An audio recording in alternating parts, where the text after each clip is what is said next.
anomalies of thyroid gland. The first anomaly will be thyroglossal cyst and thyroglossal fistula. Please note down. In thyroglossal cyst, throughout the thyroglossal duct, if there are any cystic swellings which will remain throughout, then it will be known as thyroglossal cyst. And if the entire thyroglossal duct will remain patent, if it does not disappear, then it will be known as thyroglossal fistula, in which that thyroglossal duct will open on the surface of the tongue through foramen cecum. This is the first anomaly. Please note down. Second anomaly now. There will be the complete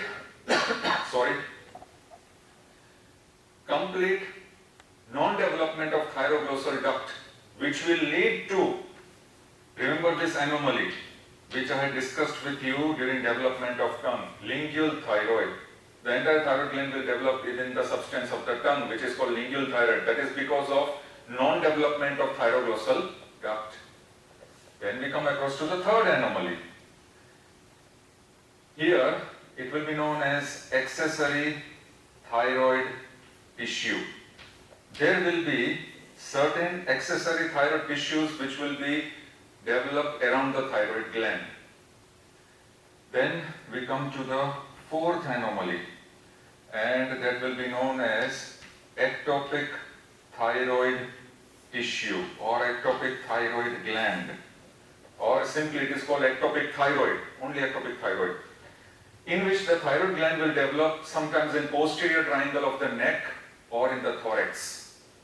And the fifth anomaly will be, it will be known as agenesis of thyroid gland. Now, agenesis of thyroid gland, sometimes there will be maternal antibodies which will develop, which will cross the placental barrier and which will prevent the development of thyroid gland in the fetus, in the developing child. Those cases, they are called agenesis of thyroid gland, in which the small child may not have any development of thyroid gland. So here we finish our anomalies of thyroid gland, and here we finish our entire development of thyroid gland. Now we come to the second, very important. This we have to note down as a flow chart. That will be, please note down, this is entirely different topic which can be asked as MCQs or Viva question. Remnants, note down. Meanwhile, I will just rub this board. Just note down the remnants. Remnants of the endoderm of pharyngeal arches. What are the remnants of endoderm of pharyngeal arches? So here we go. Our first endodermal pharyngeal arch. First endodermal pharyngeal arch. What is the remnant? Please note down. The endoderm of the first pharyngeal arch, the remnant will be the mucosal lining of lateral wall of nasopharynx, that is in front of opening of auditory tube. Mucosal lining of lateral wall of nasopharynx, that is a remnant of the endoderm of the first pharyngeal arch in adults. Now, second pharyngeal arch, endoderm and its remnant.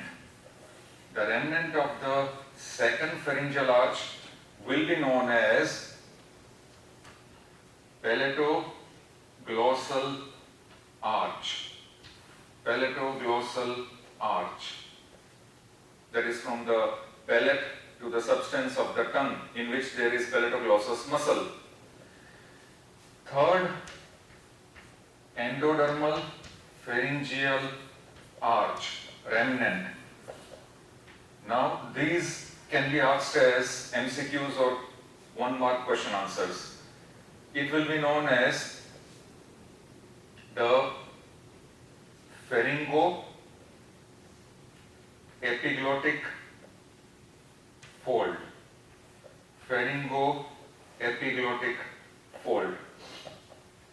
We come down to fourth endodermal pharyngeal arch.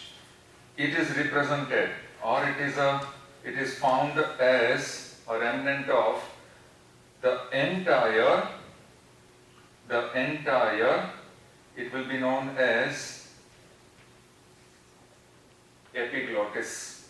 The entire mucosal membrane covering the epiglottis. Then we come to the remnant of sixth endoderm pharyngeal arch. It will be represented as the aryepiglottic fold. Aryepiglottic fold, in which in future aryepiglotticus muscle will develop. Fold between arytenoid cartilages to the epiglottis. These are asked often as one mark question answer, the MCQs. And finally, we come on this side. No, we come on this side. If we come on this side, only two more points. Remnant of first endodermal pouch.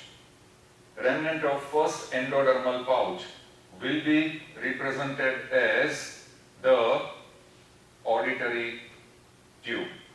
Other name of auditory tube is pharyngotympanic tube or eustachian tube. Please note down. The remnant of first endodermal pouch, auditory tube.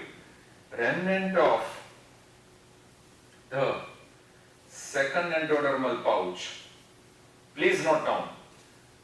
Intratonsillar crypt. Intratonsillar crypt. And the remaining endodermal pouches, nothing is suggested. So these two may be asked. The first remnant of endodermal pouch, auditory tube. Second remnant of endodermal pouch as intratonsillar crypt. Sometimes it is asked as one mark question answer or MCQs. You just have to note down these structures. Here we end. Thank you very much.